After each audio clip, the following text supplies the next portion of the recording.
All right. And subscribe. And subscribe. And subscribe, yeah. Speaking of a toilet break, you may wish to take a toilet break. Instead of going to the Adelaide Oval to see the Adelaide Crows take on the Melbourne Demons. Fellas, I think we can fly through this one. Easy. Adelaide, I'm cutting in. Adelaide were all right against West Coast. They were okay. You know, to lose by 30 points in the end, even putting West Coast in even if they were in cruise control, respect it. Because you know what I was expecting? An 80-plus loss. Yeah. Right? I was expecting an absolute beatdown. So Adelaide weren't too bad. But what were we going to say, Dan?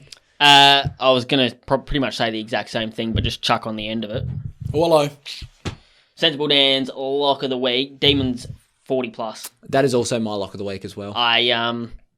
You just made that up. No, I didn't. You're a 100%. It was going to be at the line, but I like to be consensual. I liked how Adelaide went about it against West Coast early on in the piece. The second quarter's what absolutely torched them. Jack Darling just destroyed them. But, these are just the whole other level to West Coast at the moment, and 40+ is probably about where the Crows are sitting. So I was going to say the line. The line was going to be my lock, but I may as well jump on the bandwagon while it's rolling. While it's rolling, I can't disagree with anything I've heard here. I mean, this is going to be a training run for the D's. And that's no disrespect to the Crows, but they looked like last week, they looked exactly like a team that's going to lose by 5 goals to a premiership contender on their home deadline. That's where they look. And that's not a crack. That's just where they're at. They don't have the cattle really on the park. Like a good 50% of that team that's running around now is not going to be present there in 4 to 5 years' time when this team's back towards the top doing a little bit of damage. Well, I mean, Des and I were saying before the pod, like the Crows' two best defenders at the moment are Jordan Butts and Tom Duday, who both played a combined, 40 games? Yeah. Like, if less, it's tough. It's real tough.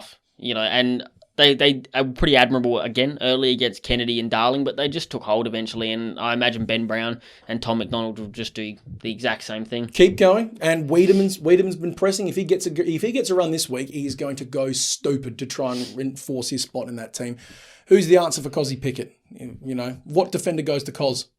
Well, none can. None can. Good luck. None can. None can. I'm excited to watch that actually. And then if Luke Jackson's back, which he very well could be. He's recovered from that finger, and I think this would be a nice game to just ease him back into it. Mm-hmm. And also Viney as well. There's been a few whispers, so very could be a long day at the office for the Crowies. I would have thought so. Quick bets? Please. Track 30+. I think he goes bunter in this game because, Curnow stopped him to some degree. Crows will not. Well, unless Keys goes to him, but I don't think Keys is that bloke anymore. Nah, and James Harms 20+. If Viney's out, of course. If Viney's in, we'll probably have a rethink. But James Harms 20+ otherwise. Nice one. I got an $11 multi here for you folks who like playing this game. Alex Neil-Bullen, anytime goal scorer. Now, I was sat there on the fence last week. I was like, Neil-Bullen. Yeah, his numbers are all right. No, I won't put him in. He kicked the first goal, I'm pretty sure, from memory. And he had 2 for the day. I was also thinking Spargo. Didn't put him in either. Just quickly. Go on. I hate Charlie Spargo's hair. I really hate There's it. a few raw lids in the Melbourne team. Do you know what I mean? Yeah, but Charlie Spargo, he has the same a haircut that your mum gives you when you're in year 1. He's just a bloke. I just don't like it. Don't rate it. Good player. Would you rather... Got a bit of energy about him, but fuck. I'm going to go Desmond Van Bus mode here. Would you rather have Charlie Spargo's hair and head, or would you rather have Bailey Fritch's hair and head? Ooh. Looking like Beavis, or is it Butthead? One of them. Both of them. Combination. It kind of reminds me of Ike from South Park, actually. Yeah. That's actually very funny. Pick. Spargo. There you go then. I'd go Fridge. I'm torn. Well, you're an idiot. I'd go. Death. That'll do. The three fat blokes with bad breath. Yeah, let them eat me. Neil-Bullen anytime goal. Funny. Charlie Spargo anytime goal.